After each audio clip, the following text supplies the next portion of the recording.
you discussed that work burnout is what we most commonly think about.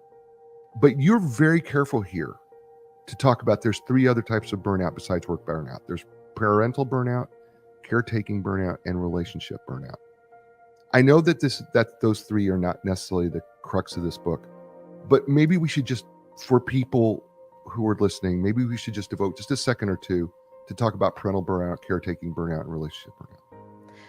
Yes, I love that you bring this up because so much of what we talk about around burnout is truly work centric. But the truth is that, the number, let's say parents, and especially new parents, right? Those first few years are extremely challenging. And I think we just expect, for young parents to just figure it out and just move on. But if you don't have a support system, these tiny humans are depending on you for their livelihood. And so you're always on, you're not sleeping, you're not taking care of yourself. And even if you're taking care of an aging parent, it's the same situation, right? The amount of stress that comes with that are all culminated into how you take care of yourself and how you're giving yourself a reprieve so that you can recharge your batteries.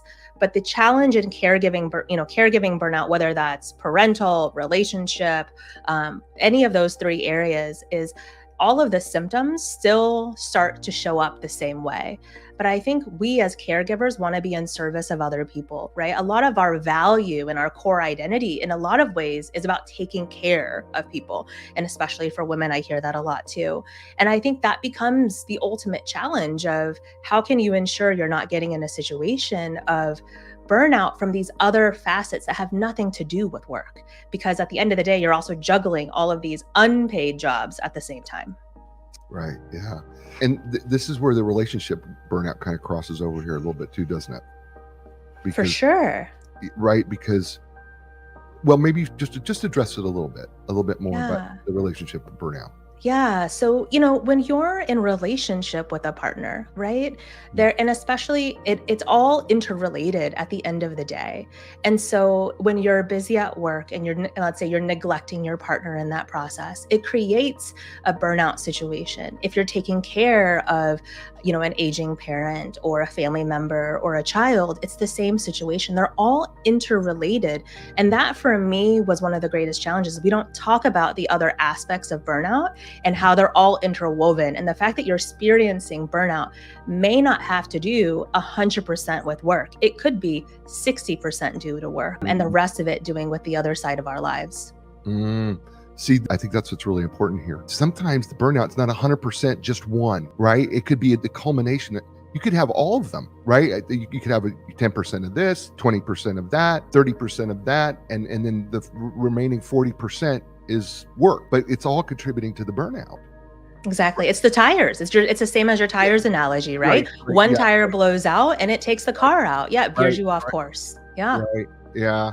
Oh, that's good. Really, really good. Let's talk a little bit about personalities types prone to burnout. I found this fascinating, what you did here. Introverts, perfectionists, type A personalities with a high need for control. We call them control freaks psychologically. I'm just throwing that out there. Those who are highly sensitive and people pleasers. And I know you know the last one because you've talked about that last one a lot. So let's talk a little bit about the personalities types that are prone to burnout. And I'm glad you're smiling about that. So for sure, I can take it because the truth is that it was a hard recognition for myself, right? So one of the things that I recognized, especially, as I was going through my own experience and planning my career break, I needed to understand the data and the research around burnout because it's not something we learn at work. It's not something we learn at school. And my rational brain needed to understand what was the data around this.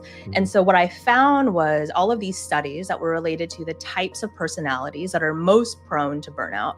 And when you really start to drill down on what that looks like, right, it becomes those roles within our workplaces that take on the extra projects, that are those high achievers at work, that want to make sure they're succeeding and they're wanting to be helpful to other people. And, I talk about people pleasing as a core component. I actually just posted about it on LinkedIn earlier this week, because I think one of the challenges that, we see for people who are people pleasers is they're collaborative, they're highly likable, they're, willing to jump in and help at any point in time. But what you're not seeing below the surface is this need for affirmation, right? This need and desire that goes much deeper and can be actually much more damaging to a person. And a lot of that gets rooted, right? We can go all the way back in psychology, as I'm sure you'd be happy to as well, of like looking at our childhood and how we grew up and what that looks like. But those are patterns and behaviors that we take with us from one stage of our life in childhood to adulthood, and then from job to job. And I think, even if I think about my first role within it, my first job out of college, a lot of the habits that I learned about achieving and getting those gold stars was about making sure that I was making other people happy, right? I was in a marketing agency, and it was about making sure the client was happy. And that made me really successful in my work, but it also created conflict for me internally. So it was essentially pulling on the strings that were also my deepest weaknesses.